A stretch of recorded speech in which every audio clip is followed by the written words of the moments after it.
Hello everyone and welcome back to the channel. Today we're doing another G-Fest prep video. In this video we're going to be talking about specifically what we do as a family to prepare for G-Fest. We want to start off by saying we live in the Chicago area. G-Fest of course is in Rosemont, which is a northern suburb of Chicago. And we live close enough by that we're able to do some of these things. It may not pertain to your situation if you're flying in, but for those of you who are in the Chicago area or nearby who are driving in, these tips may help you along the line. We're hoping that they do. So the first thing I think we should start off with is one of the most important things of a convention: snacks. Definitely.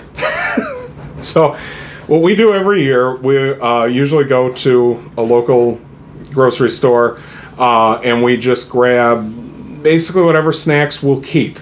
We never get chocolate. Do not get chocolate. It's very hot in Chicago in the summer.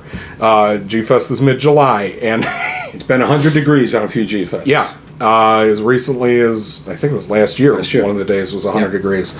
So don't get anything chocolate. Don't get anything like gummy, gummy bears or gummy worms or anything like that. Because if you're leaving them in your car before you check into your room, they will not keep. No. We like to bring a lot of chips, like the variety pack of chips that you can get at your local supermarket. Especially if you're going to be in a hotel room, because while the hotel is great, there's not a ton to really eat after the dinner hour. So if it's 10 o'clock at night and you've just gotten back from the opening ceremonies and you're not going to go to the Pickwick, but you're going to stay in your room and watch something, you're going to want a snack and you're going to want something that'll fill you a little bit. And that's why one of the reasons we bring this stuff. Bring pop. Yeah. Bring bottled water. Yeah. One thing I strongly recommend is Gatorade. Keep yourselves hydrated, because last year alone, just Friday through Sunday, we walked a total of 30 miles. About 98% of that under roof. Yeah. And it sounds, oh, great, it'll be air conditioning. We were inside. No. There are so many people, there's so many BTUs being put out that the air conditioning doesn't stand a chance. Sometimes it gets its butt kicked. Yeah. And so what we'll do a lot of times too is we'll go up to the room to cool off. But walking a lot, and we're not a very physically intensive group. We're just walking from our room to the dealer room, which was at the opposite ends of the hotel. We're walking downstairs to look at the model room, to look at the game room. Doing a lot of walking, you want to avoid any kind of leg cramps or any kind of... When you sit down and your legs just go rigid. I've had that happen a couple of years. Bring Gatorade, bring water. Definitely. To quote Ken Satsuma from a story from a few years ago when he was working in a steel mill when he was a younger man, pinch of salt, drink of water, back to work. So if you like it, something that helps a lot, usually I do it. My dad doesn't drink coffee, but I get a cup of coffee at the beginning of the day during the breakfast buffet. That helps me just stay on my pins, just wake up a little bit. Or energy drinks, if you're into those, bring a couple of those with, because, you're going to need a lot of energy. There's a Starbucks right in the hotel, isn't there? I don't remember if there is or not. Yeah, right, just to the right of the entrance, the main entrance. That little coffee place, isn't that a Starbucks? Oh, I don't think it's a Starbucks, but yes, there is a coffee shop. We don't remember if it's Starbucks. But there is a coffee shop. Yeah. I've heard good things about it. We actually bought a couple of things from it last year. The hotel is great. Yes. They really are. The people who run it, very accommodating, very friendly personnel. So one of the other things, the G-Fest schedule has been posted. It's on gfestcon.com. You can check out everything that's going on this year. It's not as a PDF. It's done so that you can link it to your calendar alerts, which can be very useful. Yeah. We look at the schedule every year when it's announced, and we mark down what we're going to go to and the times, and we plan our weekend around that. So that's one of the ways that we prepare for it, is we study the schedule, we take note of any changes that they may announce, and, this panel is opposite this panel. Which one do we want to go to more? There are some panels that we go to regardless. of what's opposite them. 10 o'clock Sunday morning is big in Japan. A panel featuring Tim Price and Alan O.W. Barnes. We're going to that. We'll be there. Regardless of what else is going on, because we're big fans of Big in Japan. Big fans of Tim and Alan's work. And so we're going to be there regardless. That's just an example. But get an idea of the guest interviews and what time those will be. Autograph sessions. Yes. We were just talking the other day, me and my brother, about how Hiroko Sakurai's autograph sessions are certain times on Friday, and we want to plan around that because we want to be able to see Hiroko Sakurai again, who played Fuji in the original Ultraman. She's a special guest at G-Fest this year. Lady. Very nice lady. My brother and I have a funny story regarding meeting her one time, but that I won't go into without him here.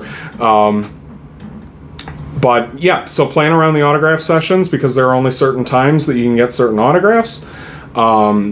This is one of the bigger years for getting autographs, at least for my brother and myself. A number of guests that we're looking forward to seeing. So plan your schedule around that. That's a big part of preparing, is looking at the schedule and going, oh, yeah, I want to go to this. And maybe you don't go into the dealer room until later because it's opposite when the dealer room opens. The value of having someone who can just stand in line for a little while and hold a place for you, huge, can really be helpful too. So a lot of times, Yumiko Shaku, we wanted to see her last year. 2 years ago. 2 years ago. Yeah. And G-Fest has gotten way better than it was 2 years ago as far as the autographs go. Yeah. They've gotten more streamlined. But this year, we had to wait in line a pretty long time. Yeah. I stood in line for over an hour. It was close to 2 when all was said and done. But we took shifts in the line, and I didn't want the autograph. They did. Yeah. So we went and just took shifts. So I did a lot of the line time. So that's something you can do too, is split the group and have somebody cover the line. It's been very helpful. I'm a bigger guy. It's harder for me to stand on my feet for an extended period of time. So my dad and my brother will take that bullet for me, and then we'll just trade off. And the guests are almost always fantastic. Yeah. I stood in line. I went in the room where she was signing autographs. They invited me to join one of the pictures, and I said no because I had not paid the autograph fee, and I realized that they're there to make some money, and they still invited me anyway, but I still declined. But it was very, very nice. They were very accommodating. Don't count on that, but it's just one sample of how accommodating they can be. And actually, last year when we met Rie Ota, who played Baragon in GMK, she was phenomenal. Yeah. Wonderful guest. Yes. She insisted that my dad get into the picture with me and my brother and her, and she actually insisted that the three of us take a picture with her. She stepped out and got me, even though I hadn't paid. She knew why I was there. Yeah. And she said, no, and she took me by the arm, and I got the picture. Yep. And one of the other things that we do for prep, this pertains to the schedule, is we look at the movies. The G-Fest movies were just announced about a week ago. Really excited about all of them. We got 50% in our G-Fest movie hopes. It was all him. In the speculation video that we picked, we picked Godzilla vs. Megaguirus, Godzilla vs. Destroya, and Terror of Mechagodzilla. Yep. All three of which will be shown this year at the Pickwick Theater. And we had decided that if we didn't get them on this theater schedule, we were going to watch Frankenstein Conquers the World and War of the Gargantuans, which are both part of the G-Fest movies this year. So that's another thing that we do ahead of time while we're on the topic of movies. Yes. A little bit of sidetrack, but we'll come back to the original point. We prepare by watching giant monster movies of really any sort. Yeah. Not just Godzilla, but also the giant claw and the giant behemoth. We watch some Ray Harryhausen. Attack of the 50-Foot Woman. Attack of the 50-Foot Woman, which my mom had never seen before. She sat through it. We watched on Svengoolie a few weeks ago, and she still talks about that movie. It's not in a positive light. Not in a good way.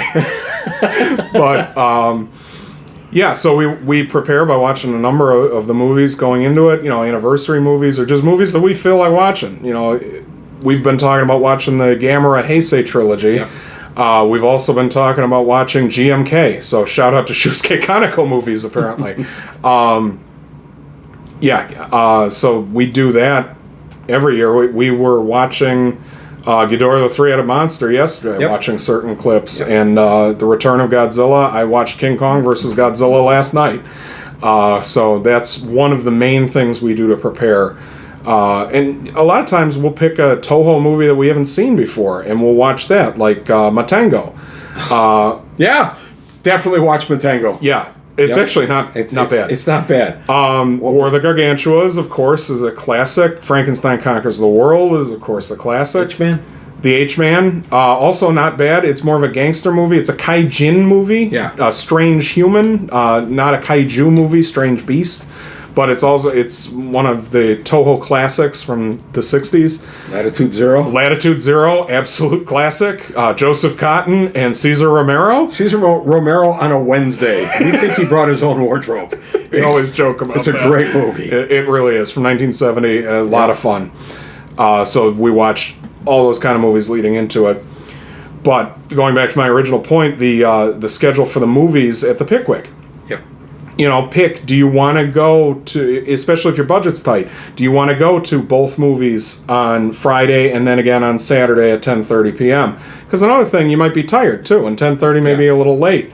And if you're doing like we used to do, where you drive home afterwards, nearly an hour drive, get into bed by 2 o'clock in the morning, up the next morning by 6, and back up to the hotel, be there by 8. Many years. Yep, we did it a number of years before we started staying overnight, and we just decided we didn't have it in us anymore.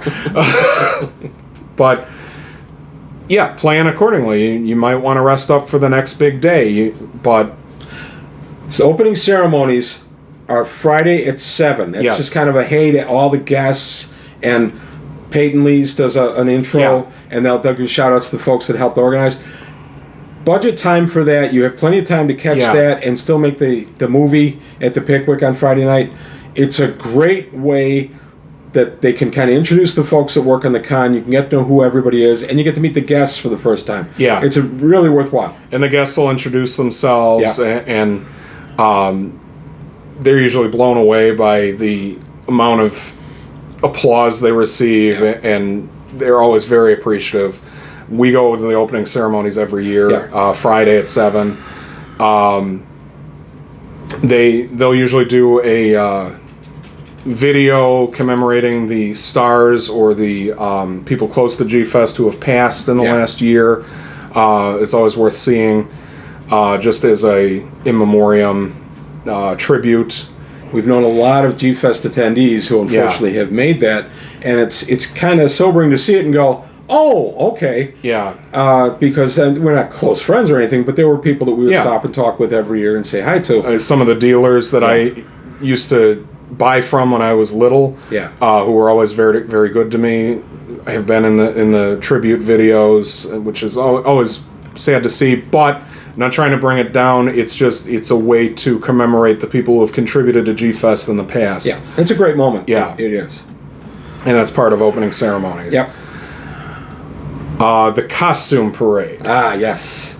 The costume parade is considered by a lot of people one of the main events of G-Fest. Yes. It is a lot of fun. We usually don't stay in the main ballroom anymore.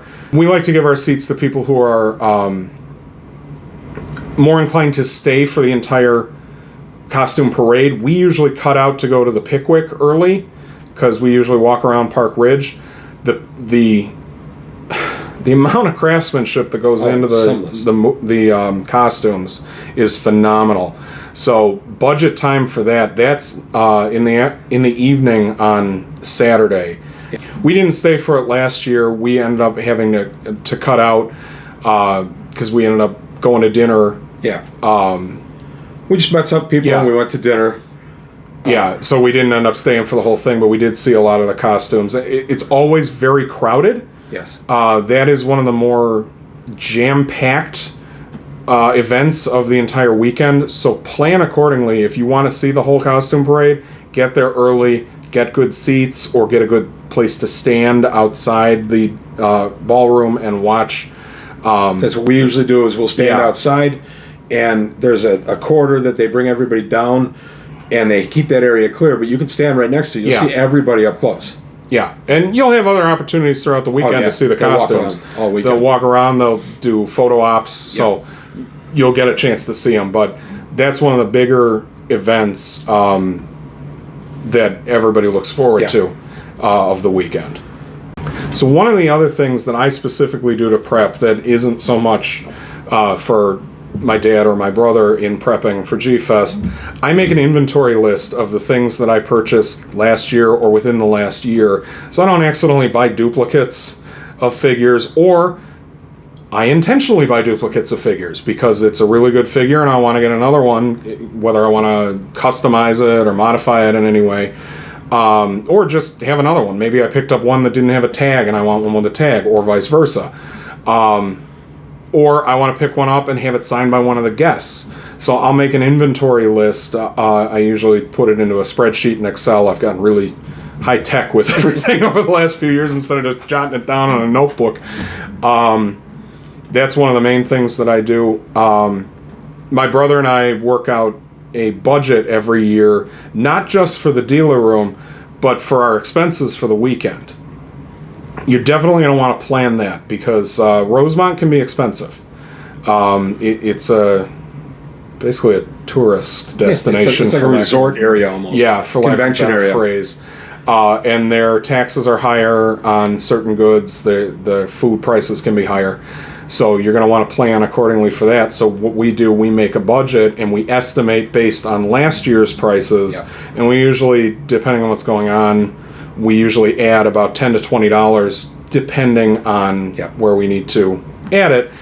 And then once we get a final dollar amount, the Pickwick tickets, for example, we know the cost of those. So we'll jot that down as a confirmed price. Other things like meals, we're going to McDonald's one of the days or something like that. We budget X amount for that, or we go to Panera Bread in between the movies on Thursday for dinner. We budget for Panera for the three of us. We make a very detailed budget of everything, right down to how much it costs to buy hard candies for our snacks. The daily parking. Daily parking, which I believe if you're staying at the hotel is $20 a night. Yes. So you got to roll that into your expenses. If you're driving, you got to roll gas into your expenses. And tolls, because to get to Rosemont, it's almost exclusively tollways if you're taking the highway. So definitely budget accordingly because it's more than just the dealer room. There's a lot more that you're going to be spending money on just for survival purposes for the weekend. Yep. One thing I do want to mention is we've been talking about this a lot with my mom involved because my mom is actually going to her first G-Fest this year. Yes, she is. She's driving up for one of the days, and she's going to meet with some of our friends, and she's become a bit of a legend in G-Fest because she's never been there, but she's always allowed us to go. And she's the patience of a saint as we prep for it, as we abandon her for the weekend. Yes. And as she watches all the movies with us. She's seen Matango with us. She's seen Latitude Zero. War of the Gargantuas. War of the Gargantuas. She's sat through all these. And we're excited that she's actually going to go experience G-Fest for herself. Very excited. I know a lot of our friends are very excited about meeting her. Yeah. Because, again, she's a legend at G-Fest. But I think that about brings everything to a close. So with that, thanks for watching. Please don't forget to like, comment, share, and subscribe. And we'll see you in the next one.